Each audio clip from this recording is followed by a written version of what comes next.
இது என்ன புது வகையான டிஜிட்டல் அரெஸ்ட்டா? அப்படிங்கிற தம்ப்நெயில் பார்த்ததும், என்னடா இது அப்படின்னு யோசிச்சீங்களா? எனக்கு ஏற்பட்ட ஒரு நேரடி அனுபவம் தான். ஒரு நபர் வந்து என்னோட யுபிஐ அக்கவுண்ட்டுக்கு வந்து வேற யாருக்கோ பண்ண வேண்டியத எனக்கு பண்ணிட்டாரு. அந்த பணத்த திரும்ப கேட்கறதுல ஏற்பட்ட பல்வேறு நடப்புகள் சுவாரஸ்யமான விஷயமா இருந்தது தவிர, இதுல நாம கத்துக்கிட்ட விஷயங்கள் நெறைய இருக்கு. இந்த மாரியான சம்பவம் உங்களுக்கும் ஏற்படலாம் வாய்ப்பு இருக்கு அப்படிங்கிறதுனாலயும், இல்ல மத்தவங்களுக்கு ஏற்பட்டா அவங்க அந்த நேரத்துல என்ன பண்ணணும் அப்படிங்கிறத பத்தியும் தகவல பகிர்ந்துப்போம். நம்ம மாரியே மற்றவர்கள் வந்து இந்த விஷயத்த எப்படி பாதுகாப்பா கடந்து வர்றது அப்படிங்கிறது அவங்களுக்கு ஒரு பாடமா இருக்கும் அப்படிங்கிறதுக்காக தான் இத ஒரு வீடியோவா பண்ணியிருக்கோம். இந்த வீடியோவ கடைசி வரையும் முழுசா பார்த்தீங்கன்னா, கட்டாயம் உங்களுக்கு பலனளிக்கும்னு நம்புறோம். வாங்க வீடியோக்குள்ள போவோம்.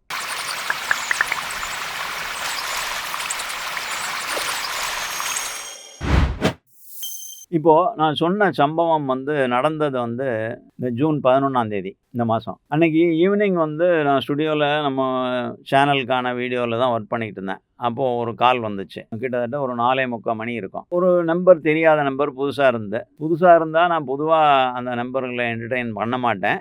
அன்லெஸ் அதர்வைஸ் நான் ஃப்ரீயா இருந்தால் ஒழிய. நான் வெளிய வந்து அந்த கால் அட்டெண்ட் பண்ணேன். அந்த கால்ல மறுமுனையில இருந்து பேசினவர் என்ன சொன்னாரு அப்படின்னா, அவர் வந்து வேற யாருக்கோ வந்து அனுப்ப வேண்டிய பணம் வந்து தவறுதலா வந்து ஒரு நம்பர் மாத்தி போட்டுட்டதுனால எனக்கு வந்துருச்சு அப்படின்னும், இப்போ அந்த பணம் வந்து திரும்ப வேணும். எனக்கு கொஞ்சம் அனுப்பி விடுங்க அப்படிங்கிற மாரி கேட்டாரு. அப்படியா? எவ்வளோ பணம் அனுப்பிச்சீங்க? எனக்கு எதுவும் தகவல் தெரியாதே அப்படின்னேன். இல்ல சார் ரூ. 3700 பணம் அனுப்பிச்சேன். வேற ஒரு நண்பருக்கு அனுப்ப வேண்டிய பணம். அனுப்ப வேண்டிய நம்பர் கடைசி டிஜிட் மாறுனதுனால அந்த பணம் உங்களுக்கு வந்துருச்சு அப்படின்னாரு. அப்படின்னா எனக்கு ஏதாவது நோட்டிஃபிகேஷன் வந்திருக்குங்க. இதுவரையும் வரல. எனக்கு உரிமை இல்லாத பணத்தில ஆசைப்படுற ஆள் நான் இல்ல. அதனால வந்து அப்படி பணம் வந்திருந்தா என் அக்கவுண்ட்ல நான் உங்களுக்கு குடுத்துர்றேன். அதில ஒண்ணும் பிரச்சனை இல்ல. அப்படின்னு சொல்லி சொன்னேன். இல்ல வந்திருக்கு பாருங்க. இது உடனே திருப்பி அனுப்புங்க. அப்படின்னு சொல்லி மிரட்டினாரு. ஐயா! இது மாரி பேசாதீங்க. எனக்கு தெரிஞ்சால் ஒழிய, உங்க பணம் எனக்கு வந்திருந்தால் ஒழிய, அது தவிர பணத்த அனுப்புனது நீங்க தான் அப்படின்னு தெரிஞ்சால் ஒழிய, நான் எப்படி உங்களுக்கு பணத்த திருப்ப அனுப்ப முடியும்? வேற யாராவது எதுக்காவது பணம் அனுப்பிச்சிருந்தாங்கன்னா, அதை எப்படி நான் உங்களுக்கு அனுப்ப முடியும்? நீங்க தான் அனுப்பிச்சீங்க அப்படிங்கிறது தெரியணும் முதல்ல. அப்புறம் என் அக்கவுண்ட்ல பணம் வந்திருக்கு அப்படிங்கிறது தெரியணும். இது 2த்துக்கும் வந்து ப்ரூஃப் இல்லாம, இப்படி நீங்க வந்து அநாகரிகமா ஃபோன்ல பேசுறது நல்லா இல்ல. அப்படின்ட்டு ஃபோன கட் பண்ணிட்டேன். ஸோ கட் பண்ணிட்டு நம்ம ஸ்டுடியோல வேலைக்கு போனா, விடாம அன்னைக்கெல்லாம் வந்து தொடர்ந்து மாத்தி மாத்தி ஃபோன் பண்ணிட்டே இருந்தாங்க. மறுபடியும் அதே தான் சொல்றாங்க. நான் வந்து நீங்க அனுப்புனேன்றதுக்கு ப்ரூஃப் என்ன அப்படின்னா, நான் ஒரு ஆதார் கார்டு அனுப்புறேன் அப்படின்னு சொல்லிட்டு ஆதார் கார்டு ஒண்ணு அனுப்பிச்சாரு. எனக்கு பணம் அனுப்புனதா சொல்லப்பட்ட அந்த ஃபோன் நம்பர் வந்து திருச்செல்வன் சகாதேவன் அப்படிங்கிற ஒரு நபர் பேர்லேருந்து எனக்கு பணம் அனுப்பிச்சதா சொல்றாங்க. எனக்கு ஆதார் கார்டு அனுப்புறேன் அப்படின்னு சொல்லிட்டு அனுப்புன ஆதார் கார்டோட பேர் என்ன அப்படின்னு சொல்லி பார்த்தீங்கன்னா, விக்னேஸ்வரன் ராஜபாண்டியன். ஸோ இப்படி மிஸ்மேட்ச் ஆகுது. ஸோ இந்த மாரி ஒரு ஆதார் கார்டு அனுப்பிச்சுட்டு பணத்த அனுப்பு அப்படின்னு சொல்லி டார்ச்சர் பண்ணா, நம்ம அத எப்படி எடுத்துக்க முடியும்? அதனால நான் என்ன பண்ணேன், நீங்க அனுப்புன ஆதாரங்கள் போதுமானதா இல்ல. அதனால வந்து நான் இந்த வந்து என்டர்டெயின் பண்ண முடியாது.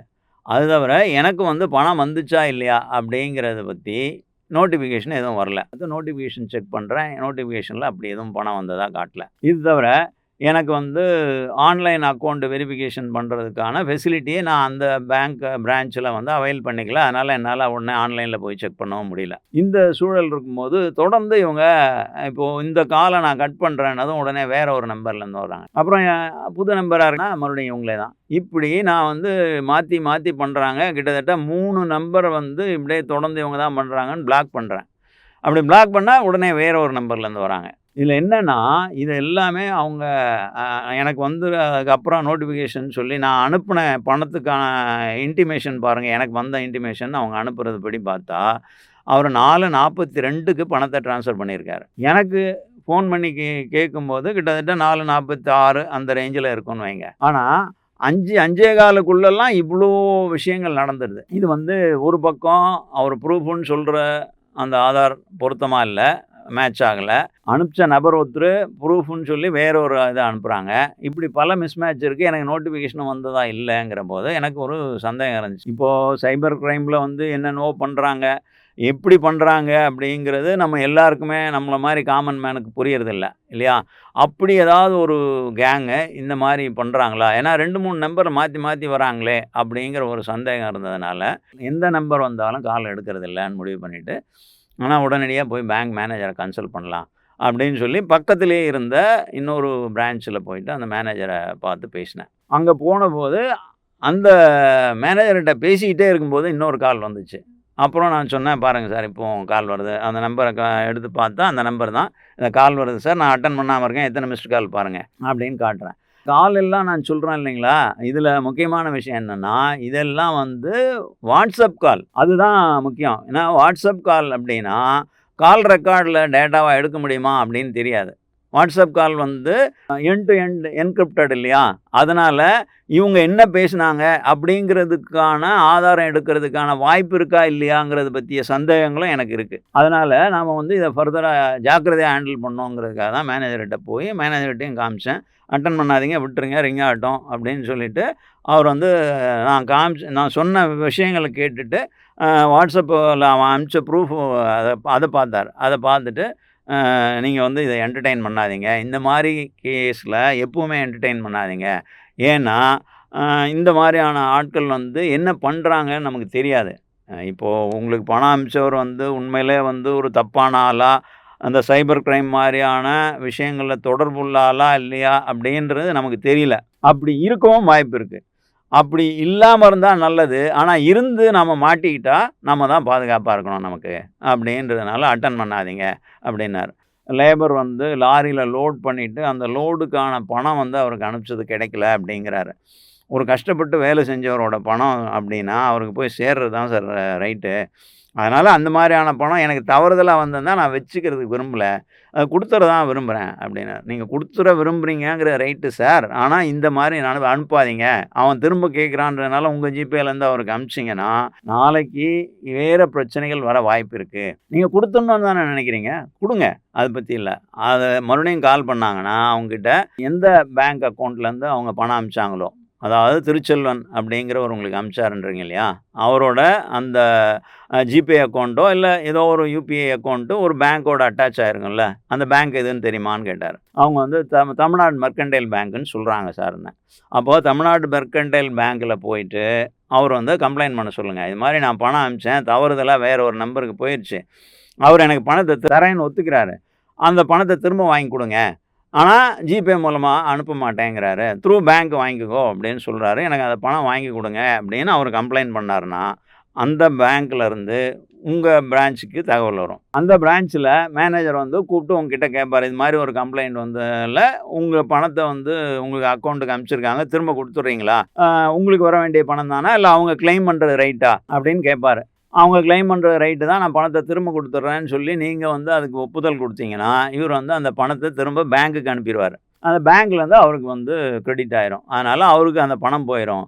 இப்படி அனுப்புனீங்கன்னா உங்களுக்கு பாதுகாப்பு அப்படிங்கிற விஷயத்த சொன்னார். அப்போது சரி இது படி பண்ணிக்குவோம் அப்படின்னு நான் வந்து அதுக்கப்புறம் அந்த ஃபோனை அட்டன் பண்ணல. ஆனால் இப்போ ஸ்க்ரீனில் நீங்கள் பார்க்குறீங்க பாருங்கள், எத்தனை கால் வந்திருக்கு பாருங்கள்.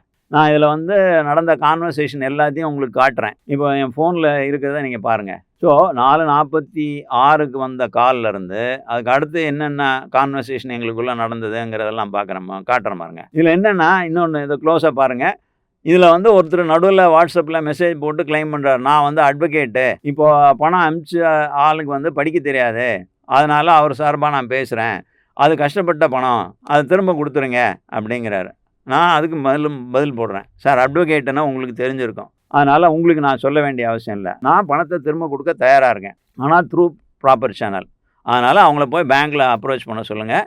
பேங்க்கில் அவங்க அப்ரோச் பண்ணி அவங்க பேங்க்கு என் பேங்க்கை காண்டாக்ட் பண்ணாங்கன்னா என் பேங்க்கில் நான் ஒப்புதல் கொடுத்துட்றேன், உங்களுக்கு பணத்தை திரும்ப அனுப்பிச்சிடுவாங்க, ப்ரொவைடட் அந்த பணம் எனக்கு அக்கௌண்ட்டில் கிரெடிட் ஆகிருந்தால் அப்படிங்கிற கிளாஸ் போட்டே சொல்கிறேன். ஏன்னா நான் இந்த பதில் அனுப்புகிற வரையும் அவங்க சொல்கிற அந்த பணம் என் அக்கௌண்ட்டுக்கு வந்துச்சா இல்லையா அப்படின்னு எனக்கு தெரியாது. நோட்டிஃபிகேஷன் வரல. நான் வந்து பேலன்ஸ் ஹிஸ்ட்ரி போய் பார்த்தா நான் செலவு பண்ண அமௌண்ட்டெல்லாம் காட்டுதை கண்டு எனக்கு வந்த பணத்தை அது காட்டலை. அதனால் என்னால் உறுதிப்படுத்திக்க முடியல. அதனால் ஈவ் கிளாஸ் போட்டு அவங்களுக்கு சொல்லிட்டேன். ஆனால் இந்த தகவலை அவர் அட்வொகேட்டு அப்படின்னு கிளைம் பண்ண ஆளுக்கு நான் இந்த தகவல் பதிலை திரும்ப தரேன்னு சொன்னதுக்கப்புறமும் இந்த தொடர் ஃபோன் கால். அப்போது எனக்கு வந்து ஒரு விஷயம் தோணுச்சு, ஏன் இப்படி டார்ச்சர் பண்ணுறாங்க அப்படின்னு. ஆனால் அது மூலமாக இன்னொரு தகவலும் எனக்கு புரிஞ்சுது.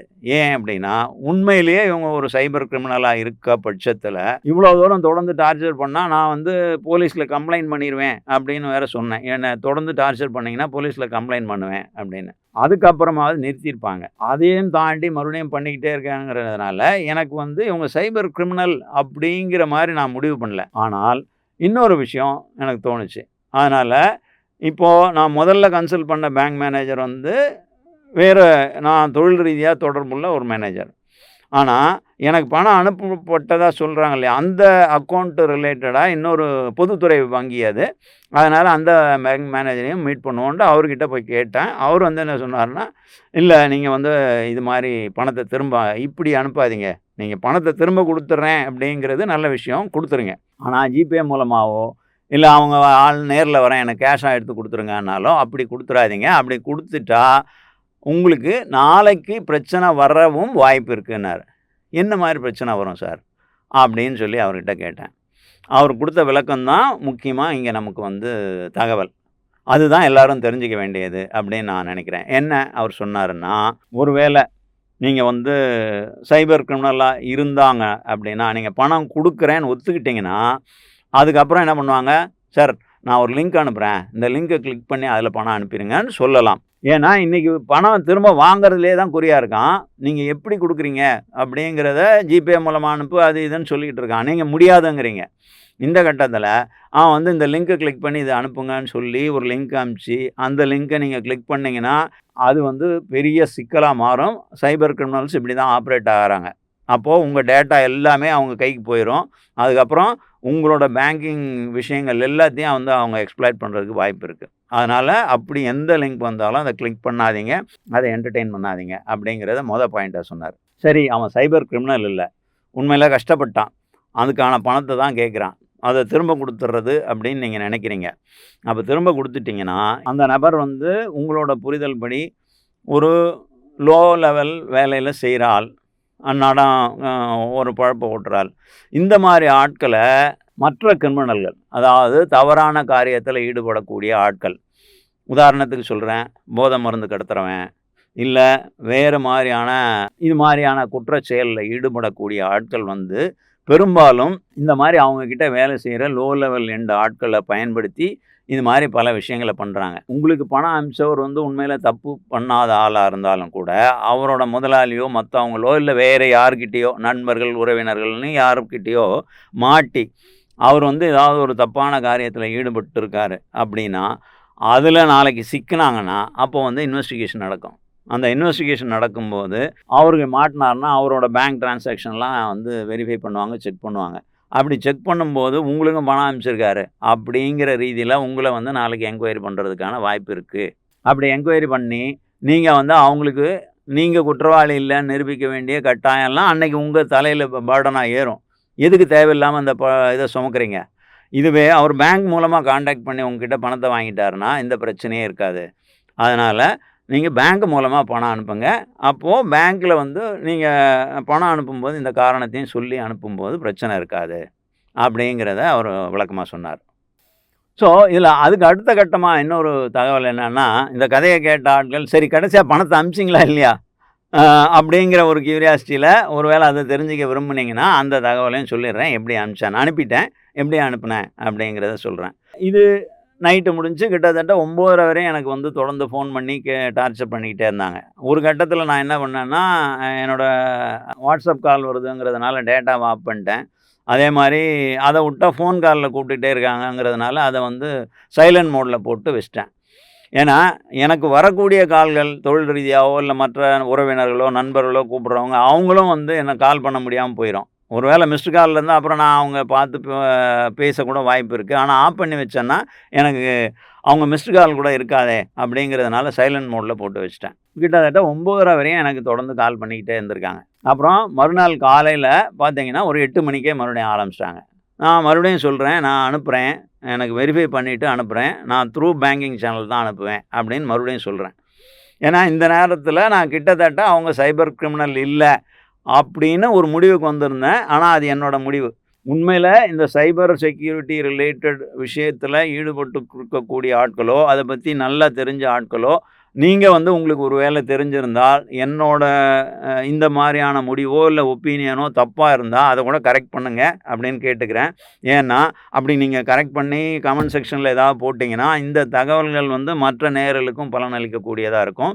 அதனால, இல்ல உங்க ஒப்பீனியன் தப்பு அப்படின்னா, அதையும் நீங்க வந்து கமெண்ட் செக்ஷன்ல பதிவு பண்ணுங்க. எது சரியான ஒப்பீனியன்? இத பத்தி இந்த மாரி சூழல்ல நம்ம என்ன மாரி புரிஞ்சுக்க வாய்ப்பு இருக்கு? அப்படிங்கிற கூடுதல் தகவல் இருந்தாலும் பதிவு செய்யுங்க. அப்படிங்கிறத நம்ம நேயர்கள் சார்பா ஒரு கோரிக்கையா கூட உங்களுக்கு வைக்கிறேன். அதுக்கு அடுத்தது, மறுபடியும் காலையில நான் வந்து ஆஃபீஸ் வந்து இருக்கேன். மறுபடியும் திரும்ப திரும்ப ஃபோன் பண்ணிட்டே இருந்தாங்க. அப்போ நாம வந்து சரி பணம் குடுக்குறோம் அப்படின்னு ஆயிருச்சு. அதனால மறுபடியும் வந்து மேனேஜர்கிட்ட போய் கேட்போம். இதுவரையும் வந்து அவங்க கிட்ட கேட்டா, அ அவங்க பேங்க்ல கான்டாக்ட் பண்ணதாவும், அதாவது தமிழ்நாடு மெர்கன்டைல் பேங்க்ல போய் அவங்க கிட்ட கேட்டதாவும், அ இது வந்து பெரிய தொகை கூட இல்ல. இதுக்கெல்லாம் வந்து நீ பேசி நேர்ல வாங்கிக்கோ, இல்ல ஜிபேல அனுப்ப சொல்லு. அப்படின்னு தான் சொல்றாங்க. அப்படிங்கிறது வந்து எதிர் தரப்புல வைக்கக்கூடிய வாதம். ஆனா, எனக்கு உண்மையில அவங்க பேங்க்ல அப்ரோச் பண்ணாங்களா இல்லையாங்கிறது இப்போ வரையும் சந்தேகம் இருக்கு. ஏன்னா, அவங்க பேசினது வந்து அதுக்கான முயற்சி எடுத்த மாரியான அடையாளமே எனக்கு தெரியல. ஆனாலும் இந்த தான் வந்து அவங்க வாதமா வைக்கிறாங்க. அதனால நான் வந்து மறுபடியும் என்னோட பேங்க் அக்கவுண்ட் இருக்க அந்த மேனேஜர்கிட்ட பப்ளிக் செக்டார் பேங்க் அவர்கிட்ட போனேன். சார் இது மாரி சொல்றாங்க. அப்போ இப்ப எப்படி பண்ணலாம் அப்படின்னு. அப்போ நீங்க பணத்த குடுத்துற போறீங்கல்ல, அதானே உங்க முடிவு அப்டின்னாரு. ஆமா சார். மத்தவங்க பணம் நமக்கு எதுக்கு? அப்படின்னு சொன்னேன். சரி அப்போ ஒண்ணு பண்ணுங்க.